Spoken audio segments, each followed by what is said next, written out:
You are listening to Talking Images, the official podcast of icmforum.com. All right, welcome back everyone. I'm Chris, and today we'll be talking about Eric Rohmer's Comedies and Proverbs cycle. One of my favorite Eric Rohmer quotes is that the opposite of truth is true. And his cinema was truly one of contradictions. What could be more natural? He was a practicing Catholic, frequently cited as a conservative, but leading careers to cinema and a set of largely Marxist film theorists into a cinematic revolution. His work life and home life were completely compartmentalized, to the point that Eric Rohmer was not even his real name. His mother died in 1970, still believing he was an English teacher. And it is said that his wife and children did not meet his closest collaborators until his deathbed. This extremity carried into his films. He saw each project as a debate. If he had a thesis, that is an idea he believed to be true, he went out to find the antithesis. Then he would let them battle it out on screen. Essentially the definition of dialectical filmmaking, though likely more Hegelian than Marxist. Underneath his quiet, restrained, minimalist style, there is a sense of extreme turmoil. But at the same time, I can't really think of a single Rohmer film that at some level does not work as a comedy. Nothing is ever as it seems, and his character, often woefully unaware of everything around them, are lost in their own pretensions and desires. This is where the humor in comedy truly comes from. His films are filled with double meanings and irony, and perhaps none so much as his utterly delightful Comedies and Proverbs cycle. And I think we'll have so much fun here. Each film is building on and exploring the same core conflict, the same dialectic, if you will, a dialectic of men and women, a dialectic of relationships, a dialectic of love. Comedies and Proverbs is a cycle of 6 films made between 1981 and 1987. They encompass The Aviator's Wife, A Good Marriage, Pauline at the Beach, Full Moon in Paris, The Green Ray, and My Boyfriend's Girlfriend. In this episode, we will talk you through each of the films, dig into the smallest details, and see how they build on each other, contradict each other, and even complete each other. With me today are 3 absolutely wonderful co-hosts. Clem? Hello, this is Clem from France. I'm really excited to talk about Rohmer today. He's a filmmaker that I learned to love more with each film I saw of him, so I'm really looking forward to discuss his cycle with you guys. My next co-host is our fantastic producer Adam, who hasn't been on the show since the very first episode. Really took Rohmer to get him back, and I'm so excited to have you here. Hi, Chris. Yeah, I'm really happy to be back. Eric Rohmer is one of my favorite directors, and this is one of my favorite series of films. I'm really looking forward to discussing all the different films today, and I'm really happy to be back on the podcast again. And with us for the very first time, Tobias. I'm Tobias, I'm 23 years old, and I'm German-Danish. I agree a lot with your introduction. I'm a huge fan of Rohmer, and Comedies and Proverbs in particular, because, Rohmer at his most Romerian. It's a departure, of course, from the moral tales, sort of very free-form, more light and comedic, more theatrical, as opposed to a stringent narrative. And that's what I really like about all of these films. I think it's interesting to see Comedies and Proverbs as a bit of a response to the moral tales. They are so different and so similar at the same time. Obviously, the moral tales all centered around a man, and all but one of the Comedies and Proverbs center around a woman. But more so, something has fundamentally changed, which is exactly what Tobias talked about. You no longer have the first-person narrator in a world they are largely certain of. This really ties into the free flow of the Comedies and Proverbs. There's no one perspective. and the dynamics and the morality and what they explore just feel a lot freer, a lot more open-ended. Yeah, I agree. And I don't necessarily think it's a stringent dualism with the leads in the moral tales being men and the leads in the comedies and proverbs being women. But I think it's more this sort of this idea of being determined versus not being determined. So the characters in the comedies and proverbs, they don't know what they want. That's sort of an overarching theme that seems to run through all of the comedies and proverbs. Well, I'm not sure if it's the case that they don't know what they want, because at least some of the characters seems quite sure of it themselves. It might rather be that what they want is either impossible or a dream. Mm-hmm. But to me, that also speaks to some degree of confusion. For instance, in A Good Marriage, it seems almost like an inflection of My Night at Maud's, because she makes the exact same decision where it's not as absurd as in My Night at Maud's, where he sees a girl in church and then he thinks, okay, I'm going to marry her, though he's never talked to her, and then he stumbles into another woman who he spends the night with in an apartment. And in the film, it's hilarious. It's almost framed as cheating. In a way, it also feels like Rohmer created Comedies and Proverbs and called them Comedies and Proverbs because he was tired of being misunderstood and mischaracterized as overly moralistic and judgmental, because that's how a lot of people saw his original moral tales. They saw it as Rohmer expressing essentially traditional Catholic values, which is obviously part of it, but the counterpoint was always present. And I think that Rohmer wanted to, in this one, break free of the constraints he had in moral tales and really play around with the thesis and the antithesis in a more free and a more creative, more open way. Yeah, it's interesting that you mentioned being judgmental, Chris, because for me, the main thing I got out of the films was the character study. So I think every film was a character study, and I spent a lot of the time judging the characters based on their actions. That was my approach to the films. When I first watched the films, I think I had the same approach as you did, Adam, looking at the characters' actions, what they were doing, what they were saying, what they wanted, and judging them. But also, I think the characters in all of these films are very human. They make mistakes, they're not perfect, they want something that they cannot have, they don't make rational choices. So, in a sense, it's like looking at real persons, real characters. The dialogue seems very natural, just like the type of conversation you would have with, with a friend or with someone you just met, or sometimes, acting in a strange way. So yeah, I think that's what I find really fascinating about Rohmer's filmography as a whole, and particularly this cycle is just how humans and how real all the characters feel. Yeah, just to be clear, I don't mean that I was spending the whole time negatively judging people. I was trying to look at them as if they were real people. And I think one of the main strengths of the director is that you can watch the film and really feel like you're watching real people with real conversations. And to be fair, some of them are almost made to be disliked. So judging their actions is a normal thing to do. Honestly, the very first time I saw Comedies and Proverbs, I was actively judging characters as well, because I came in with the framework of the moral tales. But on retrospect, seeing them now, I responded to them less as characters, but more as representations of ideas and positions that Rohmer was playing around with, and that made them work a lot more for me. And I think one really important difference here is that in the moral tales, Rohmer seemed to be actively mocking some of his lead characters. Like if you look at The Collector, for instance, the lead character is essentially lampooned from beginning to end.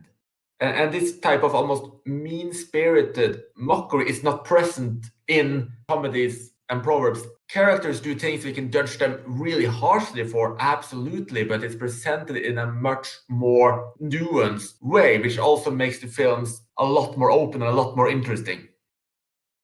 And this does bring us up to the individual films themselves, starting with the very first entry into the series, The Aviator's Wife, which in many ways feels a little bit like an odd duckling in this cycle. It is the only film in the series that has a male protagonist, and in so many ways, it seems to bring over a lot of the ideas Rohmer had before. Let us start with the proverb itself, which rings very true within the storyline. You can't think of nothing. And this really seems to fit our lead character, Francois, perfectly. He is obsessed with a recent girlfriend named Anne. And I say obsessed because it's clear that the feelings are not mutual. The very first act of the film is him desperately chasing after her to try and inform her that he has found her a plumber. But she, not even wanting to see him or hear from him, actively avoids every attempt until he chases her down in a restaurant. The build-up here is incredibly interesting. We see him walk the street from station to station. We see him try to call. We see the rejection and we see his persistence. And it is thoroughly heartbreaking to watch to see him be put down so harshly. And then an obsession clearly starts to grow. He sees her with her ex. And he starts to follow the ex, and a mystery of sorts starts to unravel. You said that Rohmer is never making fun of his characters, but at the start of The Aviator's Wife, it almost feels like he's sort of mocking him, or he's making Francois look quite ridiculous, especially because it's a plumber, it's extra ridiculous. But later on, the film humanizes him much more. He even comments to Lucy later on. He says, I look ridiculous, right? Where he's obviously realizing that he's not doing well for himself. And he sees that and he knows that. And it's quite humanizing because Anne sort of leads him on and she doesn't treat him too nicely. And also because of the entire circumstance of his trip, which leads us even more to sympathize with him, in my opinion, because he's working night shifts at this postal office.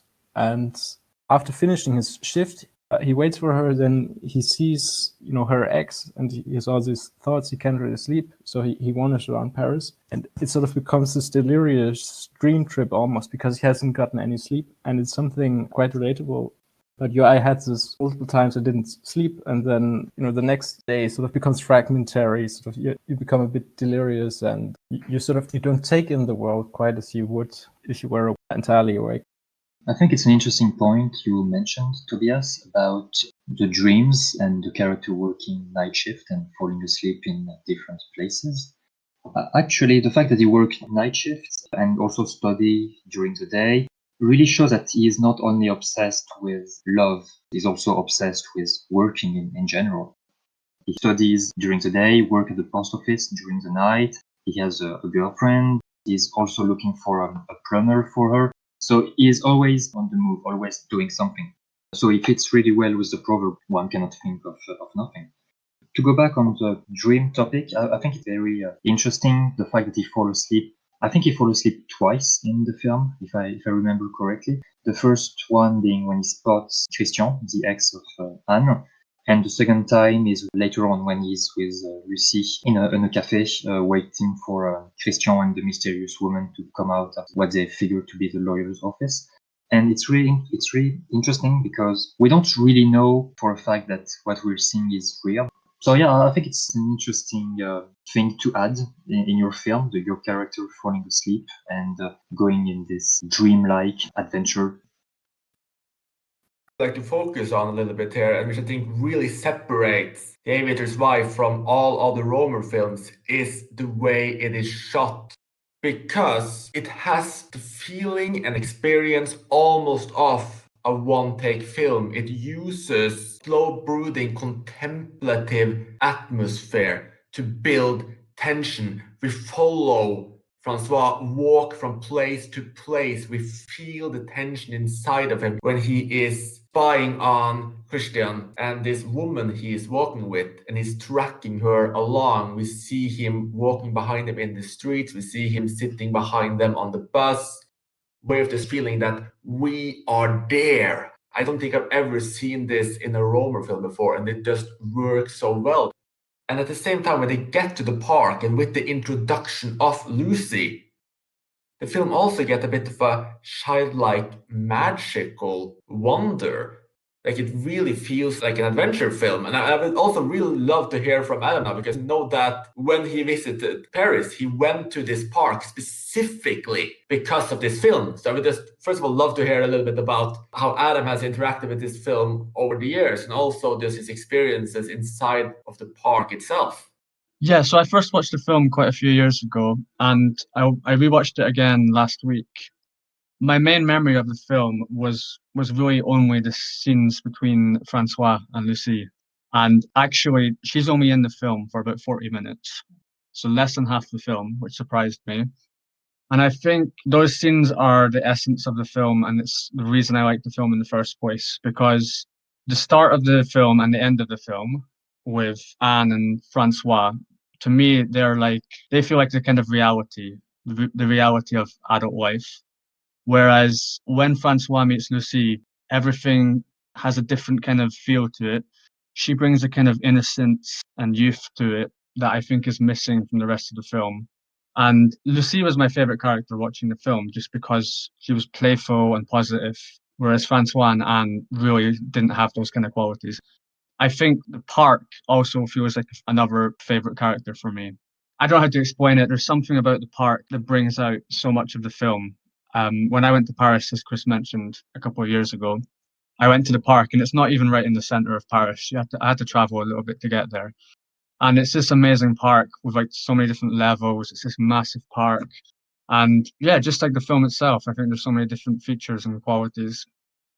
Chris mentioned it didn't feel like any other Rohmer film, and I'm not sure if I agree with that. It doesn't feel like most of his films. I agree entirely with that, but it does remind me a bit of his very early films, like The Sign of Leo or The Bakery Girl of Monsieur, where it's also sort of a character walking through the streets of Paris, sort of a bit undetermined where exactly is it going, sort of wandering, searching for something.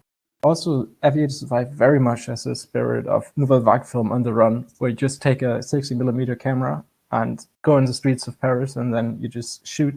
I think it's something, again, that makes this film what it is. It has this amazing immediacy. Point taken. Completely right, Tobias. It feels like some of his earlier films. And this also reminds me of a Rohmer quote on the film itself. In the 60s, we conquered the streets. In the 80s, we mastered it. This really seems to tie in with how he composed the film as well. So we talked a little bit about the moral tales, and between that and Comedies and Proverbs. He made a custom film on a soundstage in Germany. He made Percival, which was an extremely theatrical film. And then he worked in theater, including Catherine the Hellburn. And what he said in part one to do with this film was to compose people on the street as well as he could compose them in the theater.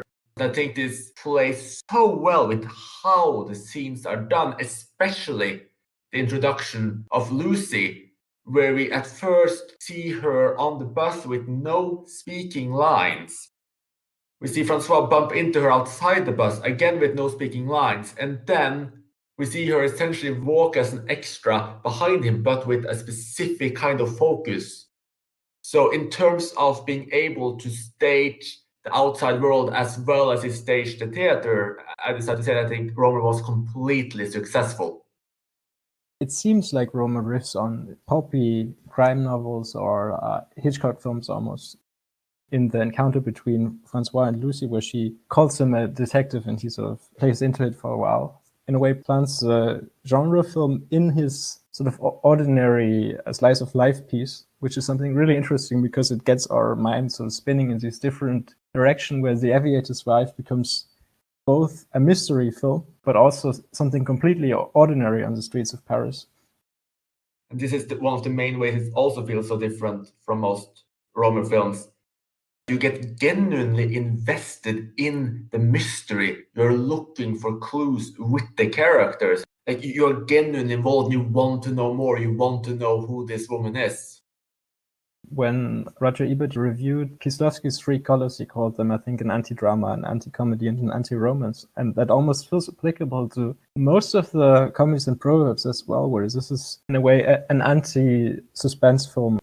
It's a counterpoint, in a way, that draws this element in, but more as something that's happening entirely in our minds, or in the minds of the characters as well. There's some base voyeurism here, but it's quite harmless, but in our minds it becomes so much bigger, and that's something very, very interesting that the film does. It activates the viewers, which is, I think, a really nice feat of a lot of Rohmer films. Spoiler warning. I think it speaks a lot to the magic that Rohmer managed to create, that when in the cafe scene, Lucy suddenly says that she will have to leave. You then see that Francois isn't able to keep following Christian and the mystery woman. That there's almost this sinking feeling, because at that point the magic is gone, the childlike wonder is gone, and what is left is this clash with reality. And I think it's really interesting that at this point the film switches to Anne's view. We see a few scenes setting up her character further before we end up with our two counterpoles throughout this entire film, Francois and Anne, meeting up in one location. And I think that says a lot about the structure of the film as well, because the first two acts are so open. They're out in the street. You can feel how it moves and how it involves you.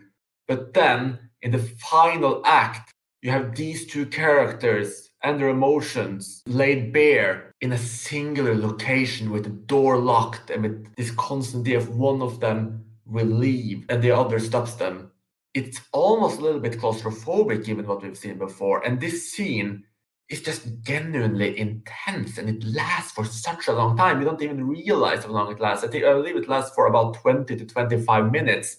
And it manages to just keep that intense feeling while also in so many ways concluding and assessing both of these two characters and the events we have been seeing. That's a great catch with when Lucy leaves, the childlike wonder is gone. I just realized that's a point when Francois turns from a detective into a voyeur suddenly, and everything becomes much, much less fantastical and really kind of perverse where he wants out of it. And the other thing is when he confronts Anne at the end, is of course sort of what the entire film sets up to, that there's something wrong in their relationship, where he's probably just some sort of getaway from the Aviator, some kind of replacement that she doesn't really want to commit to.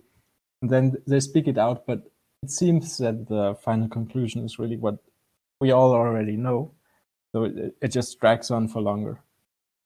And it's really quite sad for Francois, because he's sort of stuck in a hole between two women which are just as unattainable for him in a way, both Anne and Lucy. And it seems that what the film is sort of portraying is that he doesn't do himself any good by necessarily wanting to know everything. Sort of, he goes deeper and deeper down the rabbit hole, and he doesn't help himself at all.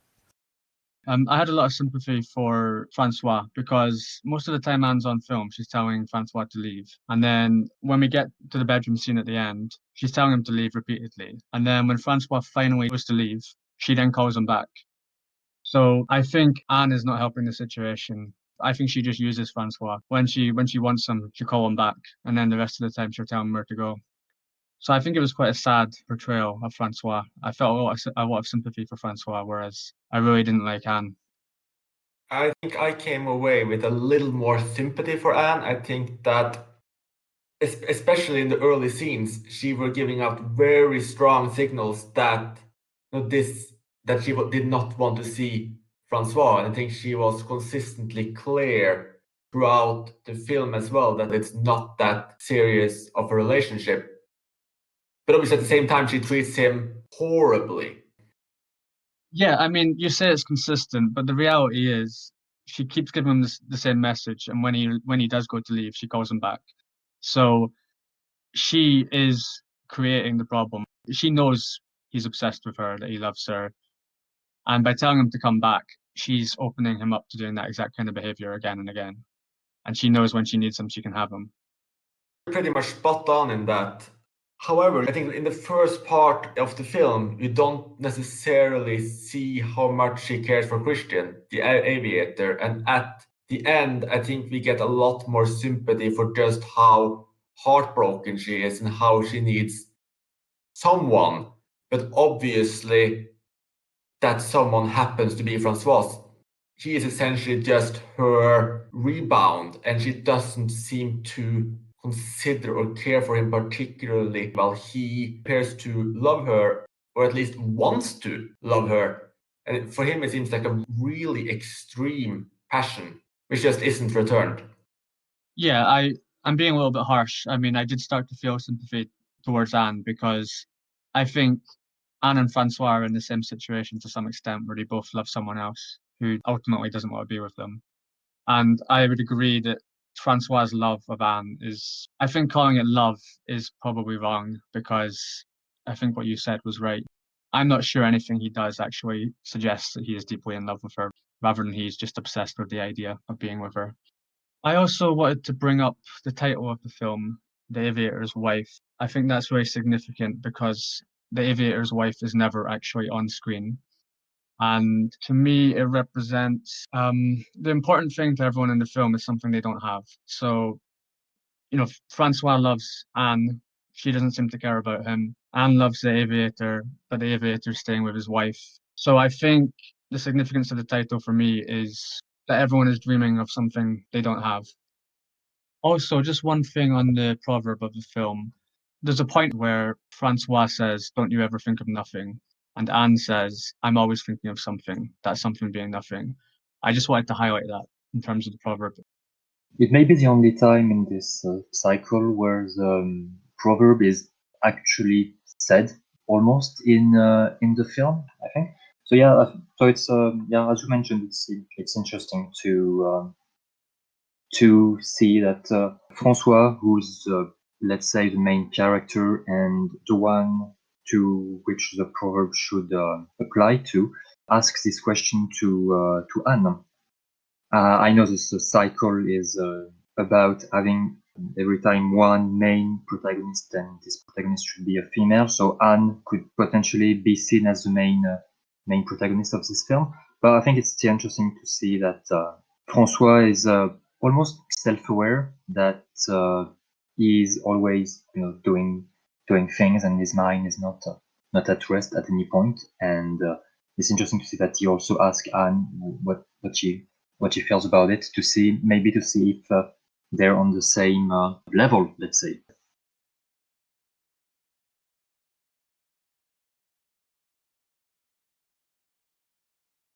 I think there's actually a common theme that we'll get back to as we go through each of the films. And there's also something really heartbreaking in that every single person in this film are deeply in love, or is deeply obsessed, rather, with someone who does not love them. And I think, and this is one of the more interesting things here, I think he starts to realize that the degree of obsession he displays is obviously extremely unhealthy. Because once the scene between them is complete, we see one of the more heartbreaking endings in the entire cycle, where he writes a letter to Lucy explaining what he's found out. And what he's found out is actually quite interesting, that the woman who was with Christian wasn't his wife, nor, as most of us probably suspected, another mistress. It was his sister. And this also ties into something that was really interesting. There were a couple of instances here which seemed to be set up that characters were worse than they were. just before, in the first scene after Francois and Lucy depart, we see Anne making a date with another man, making us believe she's being unfaithful to Francois. This is later completely disproved. Similarly, when the identity of the woman Christian has been working with is revealed, we first see a picture, and Francois recognizes the woman he has been following, and he assumes it's the wife, and Anne says no, and she doesn't know who that woman is.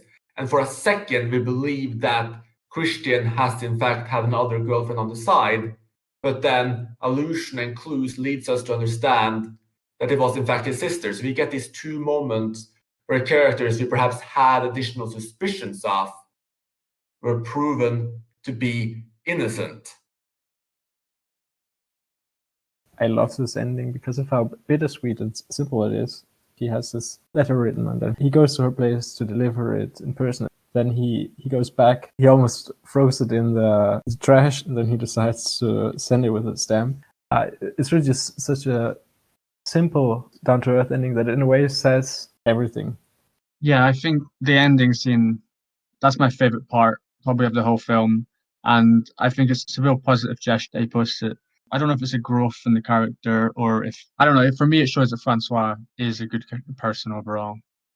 I think the ending of the film is pretty devastating, where Francois has written up this letter explaining his discovery to Lucy, and he goes to deliver it to her personally. But as he arrives, he sees her with her boyfriend, and they seem so happy. And he just stops, and he looks at them from a distance. And then they depart, and the boyfriend walks past him, and for a second here, you almost think that he's going to start following the boyfriend because he walks after him. But instead we see him go to a train station, consider throwing away the letter, but then in the end mails it. And there's so many different ways to interpret this scene. Is it Francois getting a new type of obsession, but with Lucy instead of Anne? Or is it his way of simply closing this chapter, getting distance between them and letting this be the end? I saw it as the second one, Chris, that I saw it in a positive way that he was letting go and that him posting the letter was just his way of letting go of Lucy. The other thing I was thinking of, it was mentioned about how Francois at the start is working in some kind of post office. And I think that's important because the final scene of the film involves Francois posting something. So I think there's some kind of link between the start, the first scene, and the final scene. When Chris was talking, I had to think of a quote from James Joyce Dubliners, which I think applies to Francois' character quite well in a way, which is also quite devastating. I feel like reading it right now. He looked down the slope, and at the base in the shadows was a wall of the park. He saw some figures lying. Those venal and furtive loves filled him with despair. He ignored the rectitude of his life. He felt that he had been outcast from life's feast. In a way that perfectly encapsulates Francois. So it is quite devastating, but there's also something bittersweet about it because we don't know, does he realize now that, okay, maybe this obsession isn't healthy and maybe I just kind of have to figure out something in my life to be different.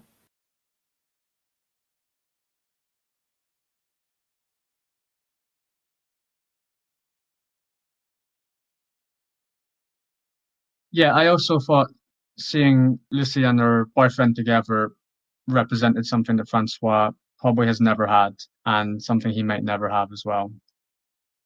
That is quite sad, actually. But I think a funny thing is that he actually, let's say, saw something he didn't wanted to see twice in a single day. At first, when he goes to Anne to leave her a note, and when he goes back, he see her with Christian. And the second time, when he goes to Lucy to give her the letter, he sees her with her boyfriend. So I think it's interesting to see that it seems that at the end of the day, he's still looking from afar. In a way, relationships and Well, it didn't really learn this lesson in a way.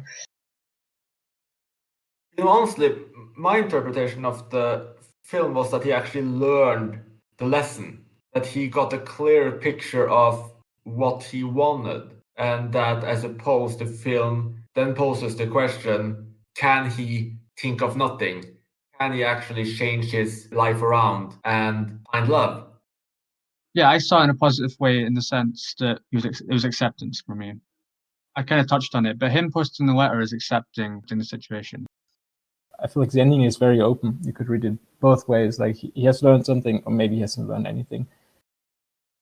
I think that's also the perfect tie-over to the next film in the cycle, A Good Marriage, because I feel it poses the exact same questions and you can go away with exactly the same central confusion. Now, the proverb in this one is a little interesting. Can any of us refrain from building castles in Spain? Which, by the way, is a really fun throwback to the Aviator's wife, where Lucy in Once in the Park literally says that her boyfriend owns castles in Spain. But on a slightly more serious note, this film is incredibly interesting and works on so many levels. You have a young woman with a boyfriend in Paris and she lives in the suburbs. She's in a similar situation to Francois in the sense that she works and she's a student and she is at a point in her life where she doesn't really have an even footing. And the drama in this film comes from her sudden idea, sparked by her at the time boyfriend answering a call from the wife he's separated from, that she would like to get married. And this is actually a second extreme obsession, even more extreme than Francois. This film essentially poses the question, can you just invent a new life for yourself, a completely new purpose, be subdued in this fantasy, follow this fantasy, and have it succeed?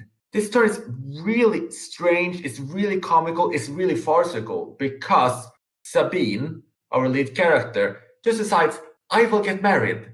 And at first, she doesn't even seem to care who she gets married to. It is just the basic idea of marriage. Her friend introduced her to a man, and suddenly it is all about this man. This man will marry her no matter what. I find it very interesting that the film has the title A Good Marriage because, from what I can see in watching the film, Sabine is not looking for a good marriage at all. So, for example, one of her quotes in the film is, like it or not, he'll be my husband. You know, she has an idea of what she wants in a marriage, and that's what she's going for.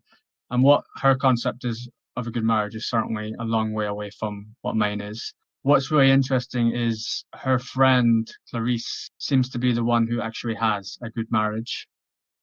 Sabine is certainly an interesting character. Maybe something that I'd like to point out is that her situation is, again, like Francois, a bit precarious because she's studying in Paris. She's just about to finish her degree in arts, and she's living in Le Mans and working there, and I guess commuting there every week back and forth. And it's a really long commute. It's a lot of time spent in transit. She doesn't quite have a real home anymore. She doesn't live quite at home with her family anymore. She doesn't really live in her studying place in Paris. And now she's sort of looking for something steady because right now, of course, she's, I think, almost 30 and she has to sort of start up her career. But of course, the arts is quite a volatile field as well. She's in a very uncertain situation where she's nowhere in a way. And so this prospect of marriage is, in a way, extremely economical for her, where she sort of makes up this plan where she would have a steady home in Paris in a great neighborhood and everything. I think this is, from the outset, extremely interesting. But I also think the film, in a way, it felt somewhat, because it's so farcical. It's maybe Rohmer's most farcical film that he ever made for me, because while Sabine is, there's a lot of reasons to empathize with her, but Rohmer plays it as a farce too often, in my opinion. I also thought it was very difficult to empathize with Sabine because there's one moment in the film, I started to feel really sorry for Sabine. And then straight away, she then hits into an older lady and is really very rude to her. So the moment where I finally felt some kind of empathy for her was taken away 5 seconds later. Sabine does come out as a offbeat character, let's say. She gets this obsession like Francois has. She absolutely wants to get married. Because of that, well, her mind is building castles in Spain. And when she meets Edmond, with the help of Clarisse, her friend in Le Mans, she becomes, well, almost obsessed with him in a way, which is interesting because she talks a few times to Clarisse about Edmond and how she's not that interested in him and she doesn't want to be the one chasing after him and he should be the one making moves. But later on, the next scene, we see her calling him at his office, actually trying to engage with him. At first, she had an excuses because it concerned her work and the fact that he was looking for a particular type of vase that one of her clients had. She actually even got into trouble for that and had to resign from her job because of this, which is an interesting scene because it shows that she can get quite impulsive because she just quit her job, and even though the manager of the shop tell her that it's okay, she can stay, but she preferred to just leave and never come back. Overall, Sabine is an interesting character. I can't help but feel, a bit sorry for her. She probably wants to feel security. She wants to add something. There are a few discussions about marriage throughout the film where Sabine and other protagonists give their point of view. Often they do not agree with one another. I think she's still a very real character because once again, I'm sure, everyone, well, I don't know, but for me at least, we all have our mind sometimes wandering, building huge things that in the end get crushed in the mud because, real life is not just like in our head. Yeah, for this reason, I guess I feel a bit of sympathy for her. Building on previous comments, I think it was one of the weaker films in the series because to me, it felt less real than the other films because Sabine just didn't come across as much as a real person. For most of the other characters in the series, I could kind of understand where they were coming from, even if I didn't like the characters. Whereas with Sabine, it felt a bit more like a kind of cartoon character. It was just a bit too farcical, a bit too ridiculous, in my opinion. I think you're spot on, Adam, but I think that's also why it worked for me. In a way, A Good Marriage is the most theoretical of these 6 films. Sabine doesn't feel as much of a character as a representation of just this idea of can you bring this absurd, bizarre fantasy into reality? And Clem pointed out that she has so many discussions with other people throughout the film about her fantasy, about her ideal. And what's worth noticing is that everyone speaks against her ideas. Everyone thinks her ideas are too extreme, too silly. Her mother stresses just how her fantasies are essentially from 100 years ago and wanting to step back into antiquated gender roles. And what's also interesting here is that it's 2 things. The first one is that her fantasy slowly starts becoming more real. At first, she has this just genuinely absurd idea of, I'm just going to get married. It doesn't matter to who, I just want to get married. But then, when she starts speaking to her best friend Clarisse and to her mother, etc., this fantasy starts to evolve. So soon she's also looking for love. Then she starts looking for ways it will work, ways she can work. That includes going from a situation where she seems to just want to be completely dependent on a man and be a homemaker into starting to see ways that she can fulfill herself in terms of work later as well. So essentially, she becomes more and more grounded. However, I think the main comedy in this film comes from the fact that her fantasy is consistently disproved. Her illusions are consistently thrown in her face. If you see her speaking with Clarisse, she has this dream of being chased, being romanticized by a man. But Edmund, of course, is always the one running away. He's not that interested in her, which ties into what Adam pointed out earlier. But something strange happens there, because at first, Sabine says, I'm not going to chase after a man. I will never chase after a man. But soon, she looks into ways to get in touch with him and arrange the first date, and she comes up with this convoluted idea of selling this vase. And she believes that after this, she will pull back. She will be the one that just steps away from the situation and Edmund will become obsessed with her. But instead, the opposite happens. She becomes obsessed with him and genuinely thoroughly obsessed, where she starts phoning his office again and again and again and again and again, to the point where, just like in the case of Francois, it is just clear that he wants nothing to really do with her. I think I can certainly relate to all of the comments that have been said now, and especially regarding what Clem said. Maybe I should clarify that from an onset, I have a lot of sympathy for her situation and also for her, I guess, sort of childish dreams where she sets us this entire plot. I find this both very relatable and even sort of sympathetic. I think it's something that's maybe often misportrayed. Also, gold diggers, of course, have an extremely negative connotation, something like that. But I think it's, as an outset, very interesting to sort of dig into that and lend some sympathy to all of that. Like, for instance, I think my favorite scene in the entire film is her birthday party scene, which is by itself an amazing scene, but unfortunately, it plays her like a farce again, where she sort of becomes a little girl and Rohmer stages her in this sort of princess dress. It's, of course, kind of symbolic, and then he plays sort of electronic music, which I think in one of the interviews he remarked, okay, that's my idea of what people in the suburbs listen to, so it's kind of condescending in a way, maybe, or it feels like that almost. In one of the interviews he talks about, I can portray middle-class environments in Paris, which he does great, and then maybe at a stretch, working-class environments, and this is a working-class environment, and it feels like a stretch for him. Maybe that's not something that everyone would agree with. Maybe he tries something along the lines of what Buñuel could do, where he mistreats his subjects so much that the audience will stand up for them. But I don't feel like that's quite what comes across here. Maybe one good example of where the film sort of falls short, there's a very nice frame of her in the subway, where she looks out the window. But I don't think there's a reverse shot where we actually see her point of view. And actually, that's sort of what's lacking in the film, what Rohmer is usually great at situating sort of his actions just where we are. Whereas in this film, we get a lot of talking, just not enough environmental shots. I think maybe some of the film is a shortcoming in the cinematography, because what worked great in Aviator's Wife, which was such an immediate story, doesn't work so well here, where it's more spread out over a longer period, where this immediacy and this plain cinematography doesn't do it quite this justice. It was shot by the same guy, of course, as The Aviator's Wife, Bernard Lutic, and I feel like among the cinematographers for the Comedies and Proverbs, he certainly strikes me as the least sophisticated, and it's very plain, and that doesn't really do this film a great service. I agree with that part. I think that out of these 6 films, A Good Marriage is the one that is the least visually interesting. And that's quite unfortunate. Yeah, I agree entirely. And I sort of want to keep low. Most of what I say is negative. I like the film quite a lot. Spoiler warning.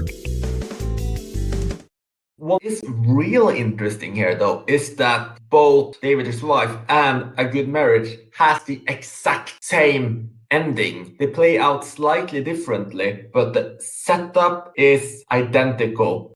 Our lead character confronts their counterpart inside of a closed room that goes on for far longer than you would imagine. This including one of the characters consistently trying to leave, and this back and forth where more and more of the characters are revealed until all of their motivations are laid bare. It's a lot shorter. In David's Wife, it was about 20-25 minutes. Here it is about 10 minutes. But what it does is identical. It succeeds the exact same degree of tension. And the fact that these 2 films end in the same way, and also I should note, were written at the same time. Rohmer had both scripts ready side by side when he started the cycle. I think this connection is really interesting to me. And it also ties in with what we talked about at the very beginning of opposing forces, clashing, and then finding a synthesis.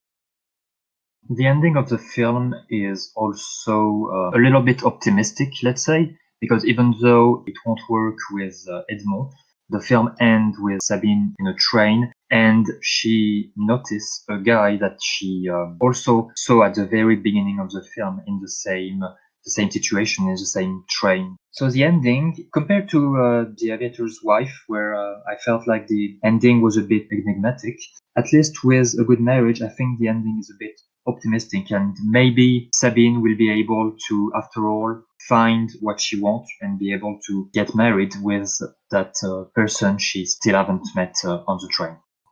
I think one of the really interesting things here is that similarly to the way David's life ended with Francois potentially learning from this, we follow this thought process a little bit further in A Good Marriage, where after her bizarre illusion of this perfect relationship to Edmund, who she had met perhaps 3 times, comes crashing down. She storms out of his office. She's completely embarrassed and she goes back to her friend, and suddenly her expectations and her goals and her perspective has changed. Previously, she thought that nothing could have worked with her ex-boyfriend Simon. This time she realizes that was perhaps quite a reasonably good relationship. She stops talking in equally extreme terms. And this ties back to a conversation with her mother a little bit earlier in the film, where her mother claims that she's going from 2 extremes. One, in that sense, being simply being with people without the intention of perhaps it ever becoming anything more, into a complete obsession with marriage. Here at the end, she seems almost well-rounded, which is a very interesting and also very positive ending in many ways, even though, of course, she has been utterly and completely embarrassed.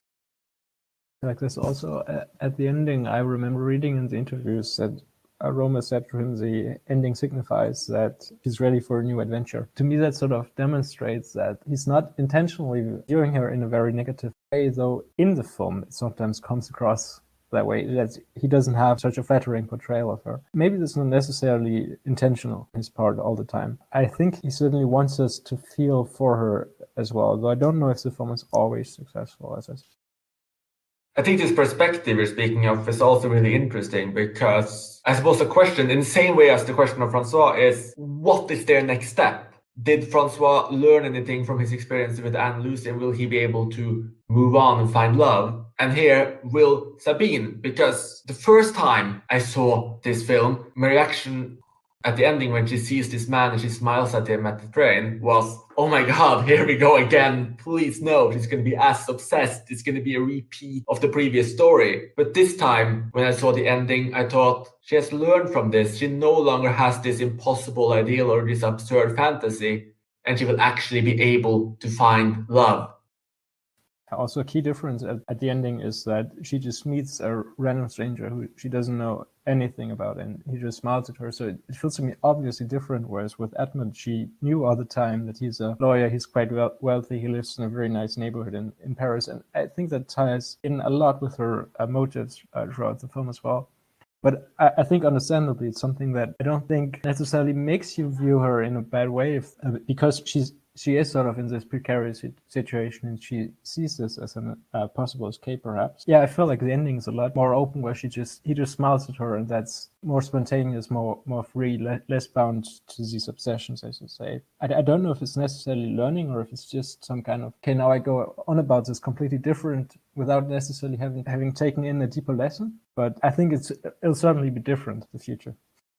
And this will tie us over to the next film, but there's also an interesting observation we had here, which was that in The Aviator's Wife, he consistently walked from train stations and into train stations, but we never see him on a train. In A Good Marriage, we always see Sabine on a train. She's always traveling, she's always moving. And considering that Rohmer wrote these 2 films at the same time, and given how particular he was, I really think that he's trying to say something about these characters and the state they are in. In other words, Francois not being able to think of nothing, always walking but never been able to move on, and Sabine always traveling but not being able to truly settle down.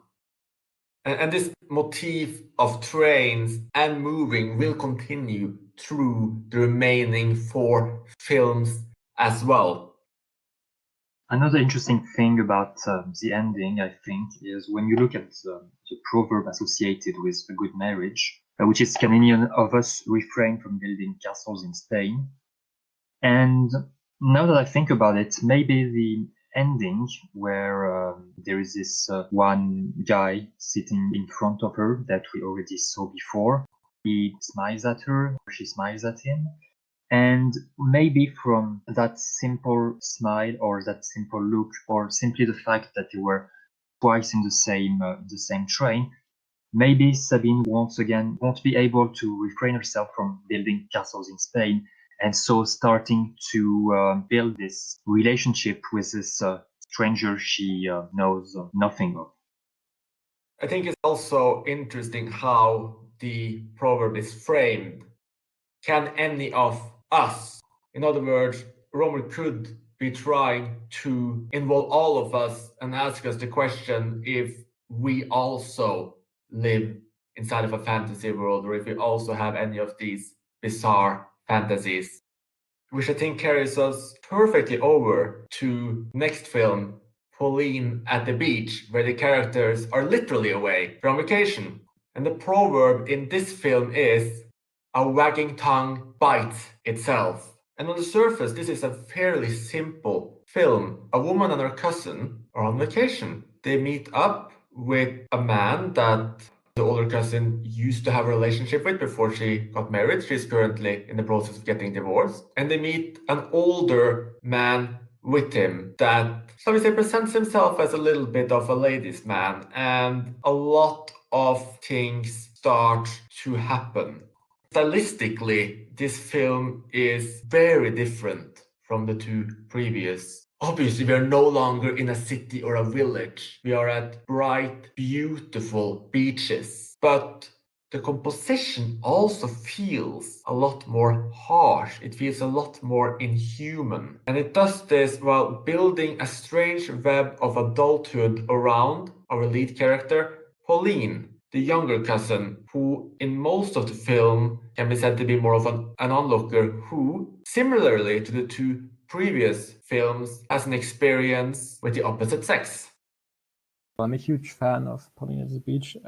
It has for a long time been one of my very favorite Rohmer films. And I think another reason it looks so different is because this time Rohmer is back with Nestor Almendros, who collaborated with him on basically all of his feature films from La Collectionneuse up until The Marquis of O. Throughout all of these films where you have these quite sophisticated compositions, often working wonders with natural light. And I think what I adore most about Almendros is his simplicity, how he's so economical and how he, through very simple acts, sort of transforms the visual narrative.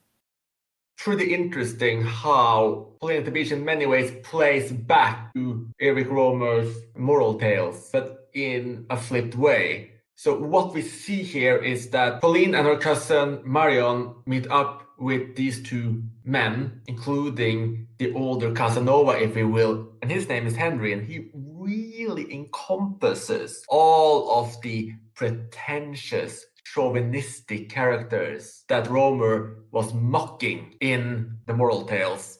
And we see him start a relationship with Marianne. I think it's really interesting how this relationship is shot. It feels almost grotesque, especially the nude scenes where he's just ripping her clothes off, and it feels like they're statues. It feels robotic. It feels like a scene from a Robert Bresson film. A couple of things evolve here. For starters, Pauline doesn't like Henry at all. She thinks he's a bit of a creep. She thinks he's too old. And she wants Marion to reconnect with her previous boyfriend, Pierre. And this is also where we start seeing some connections with the Aviator, because Pierre is obsessed with Marion. He has the same longing eyes, the same shades, and the plot structure actually follows a relatively similar pattern, where the midsection of the film actually is this detective work, this sleuthing into whether or not Henry has been unfaithful. The difference here is that we know that from the start he was indeed unfaithful, which does feel like Rohmer is flipping the premise of the Aviator's life. There's no longer suspense, there's no longer mystery. We are simply following Pierre, trying to figure out what actually happened. Yeah, I feel like in this piece, the tension is much more derived from the interpersonal relationships, because I feel like unlike all of the other comedies and proverbs, it's much more an ensemble piece where we sort of follow Pauline and Marion and go on vacation together at the start in the Normandy, and then they sort of meet Pierre, who's Marion's old friend and who's sort of in love with her, but she's not as interested in him at all, and he's quite idealistic, and she's a bit more take it as it comes, so she's also in some way idealistic. Then she falls for Henri, who's of course this entirely free-spirited guy, or at least he pretends to be, who sort of says, okay, let the entire world uproot itself, and who sort of has this attitude, okay, my house is your house, use it as you want. There's a very nice scene where Pauline, she also meets up with a guy called Sylvain there, and they sort of have a holiday romance, which I feel like is really what is at the heart of the film, but more on that later. There's a very nice scene just after they meet at the beach. They go to Henri's place, where they put on an LP, and then at first the shot is sort of a static wide shot of them standing around there, and then they start dancing, and the camera slowly starts swaying around with them. Then there's, I think, one other shot of them dancing in close-up, then Henri comes in, and then it's a wide of them going up, so it's just this entire 1.5 minute scene in 3 shots, which is extremely economic and puts us directly in there with the music and the swaying camera. It's supremely romantic and supremely, or sort of at presenting us this mood, warm summer day mood, free-spirited love and everything. And then they go up. Henri meets with Marion and tells her about that, and then they sort of interrupt it before anything much else happens. Afterwards, this plot with Marion and Henri, and then Lisette, who Henri cheats with, because he just chases after all girls, sort of. He doesn't feel very, very bound necessarily, though he knows it would hurt Marion, then he tries to hide it. And through Lisette hiding with Sylvain, or sort of Henri pushes them into the bathroom and then pretends as though it was them who were together and not Henri and Lisette. And through sort of this, Pauline becomes initiated into their love games, which is to me really what is at the heart of this film. It's sort of an anti-coming-of-age film, if you want. In most coming-of-age films, for instance, also in Maurice Pialat's Un Nos Amours, which is made around the same time, which is a wonderful film, where at the start she sleeps with some sailor, and that sort of initiates her coming-of-age. And here it's much just the opposite. Pauline doesn't sleep with Sylvain, but she still loses her innocence, not by sleeping with some guy, but by being initiated into the love games with the adults. I think it's also very interesting to see that all the sex and romance and explanations are done in the same place, in Henri's house. To dig a bit more in about Henri's character, it's not a character I particularly liked, even though he more or less take responsibilities, let's say, for his action towards the end of the film. He seems to me like a sad character in a way. He said it himself that he doesn't really have any house. He prefers to sail. He is divorced. He has a child that he sees from time to time, but not that often. Overall, it seems like a very sad character who has no connection with anyone, because he doesn't really seem to be able to do it. He probably doesn't really want to do it either.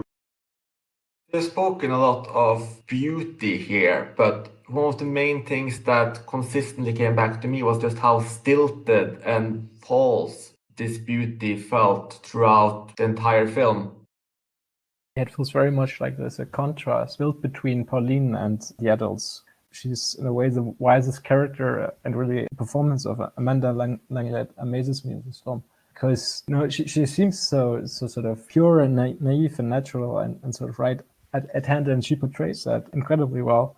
Again, she's only 15, the actress as well. And at the start, there's a scene where all of the characters, they sort of talk about their love ideals. Sort of Henri and Pierre and Marion.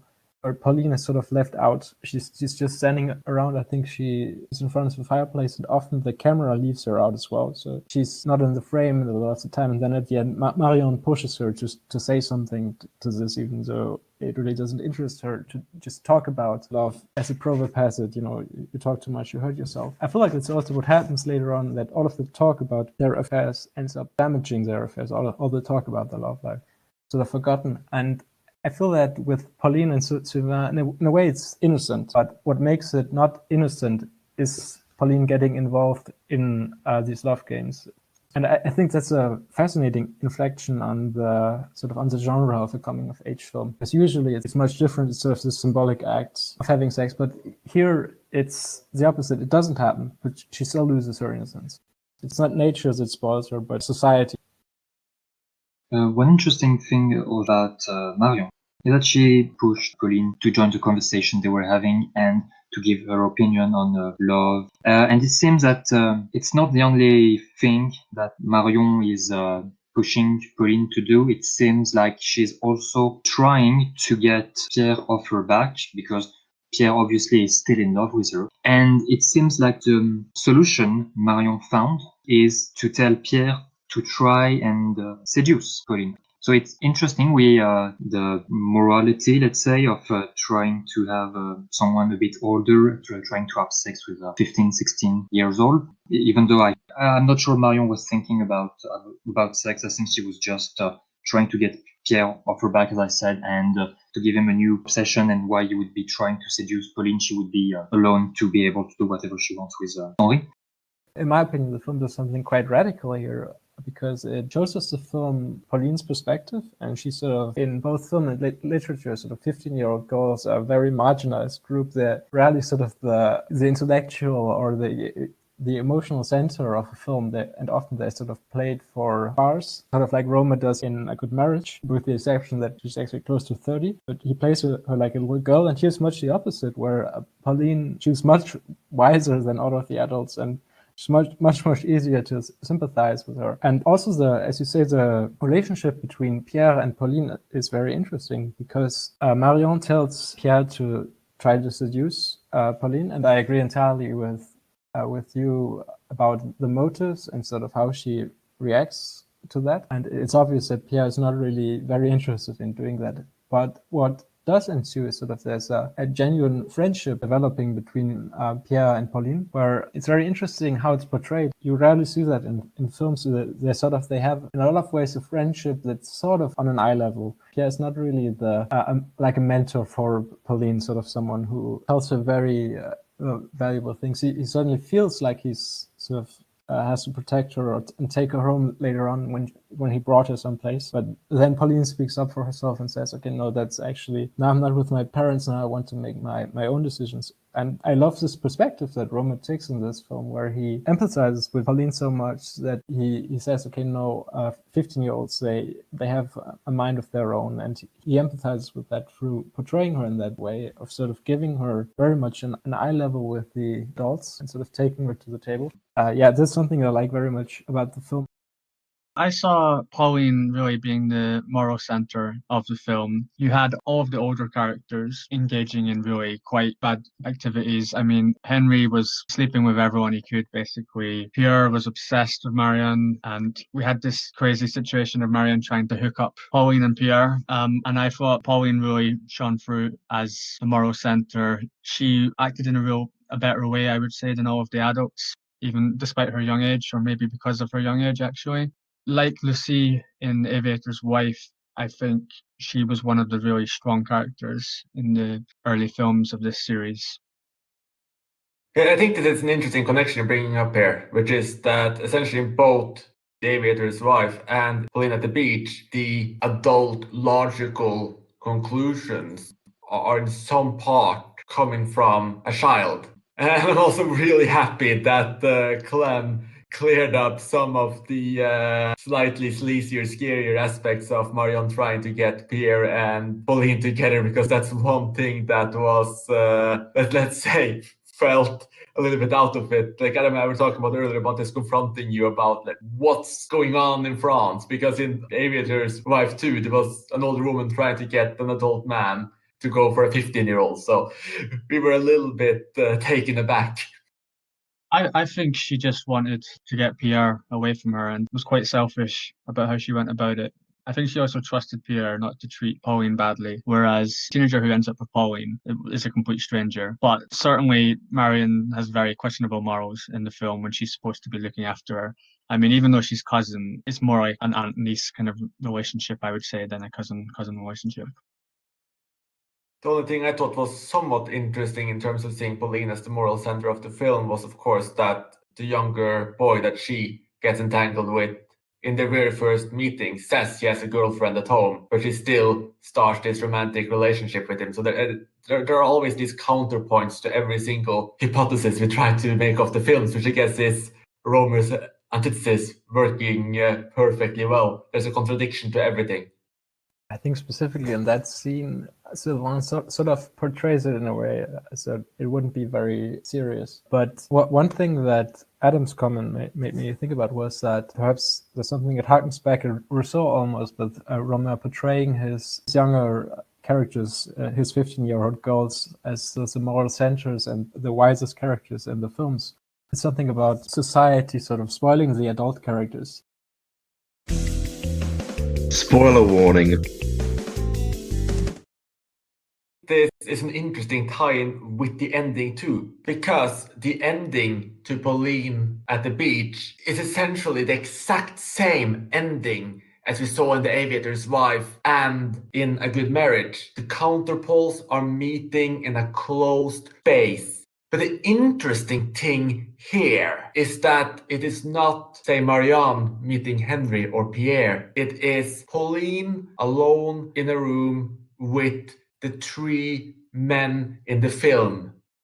Her young semi-boyfriend, Pierre, and Henry. And it plays out exactly the same way. Some characters trying to leave, some characters trying to stay.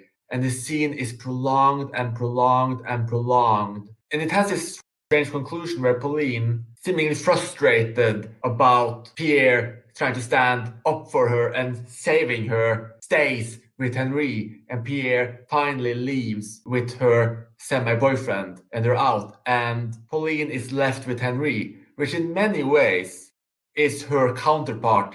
She is the youngest, he is the oldest.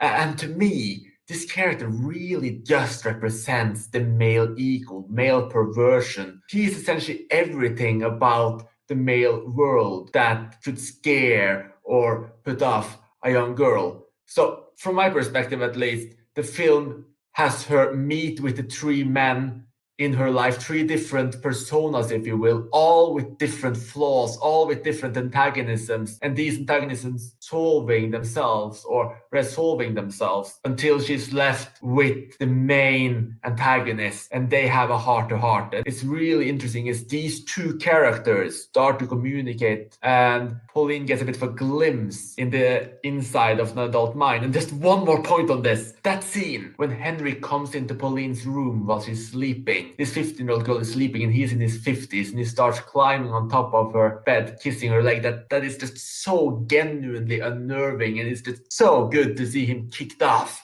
in that way.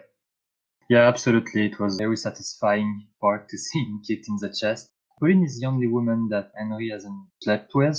And I think that should be somehow put to Pauline's credit that she was able to see, even though she's young and inexperienced.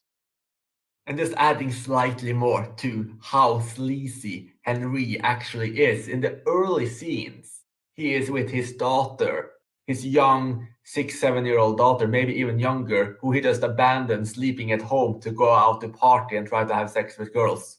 He says he has a very interesting comment about his daughter that I still remember quite vividly. When at a certain point he says when she's old enough she can uproot herself, which sort of encompasses his character, which is in a way he's a hypocrite, but in another way perhaps he really lives this way.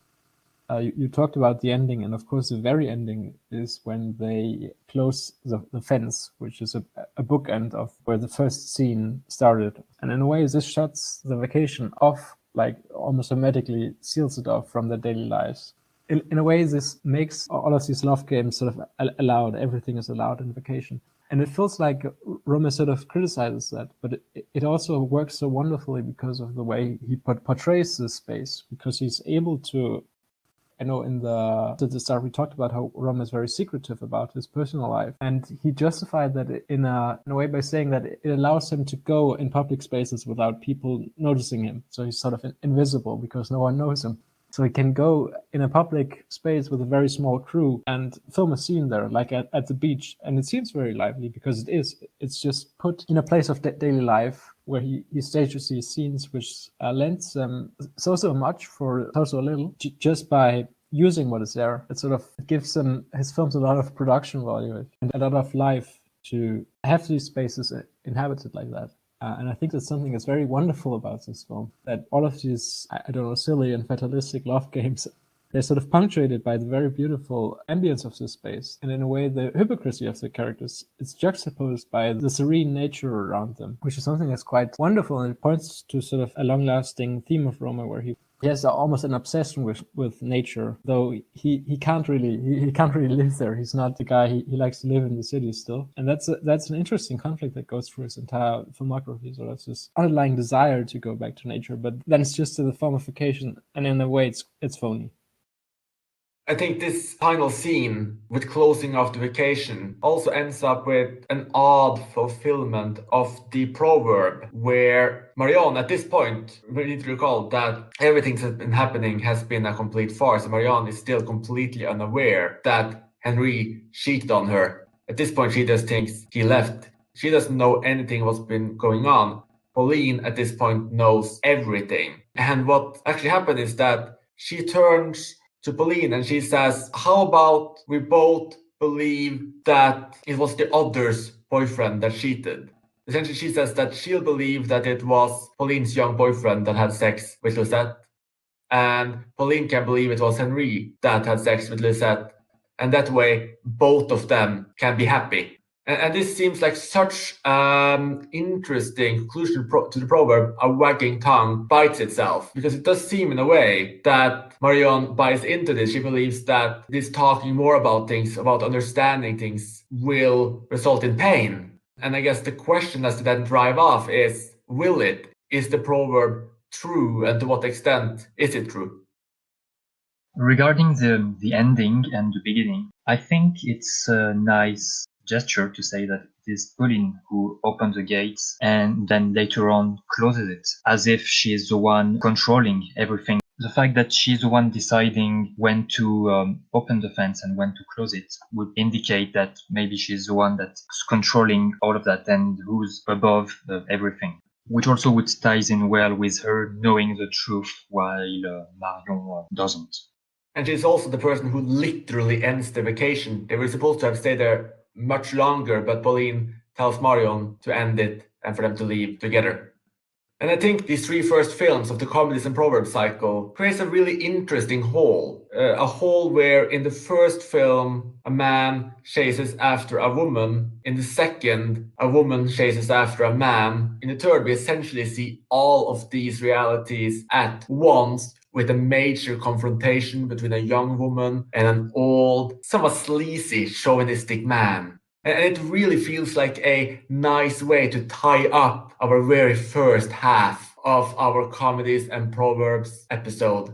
I really hope you've enjoyed listening to us and that you'll join us again for part 2, where we will go through Full Moon in Paris, The Green Ray, and of course, My Girlfriend's Boyfriend, and also tie over all of the recurring themes and motifs of the series and see what the final contradiction and the final resolution truly was, which I believe will surprise you. Thank you for listening and join us again soon. You have been listening to Talking Images, the official podcast of icmforum.com.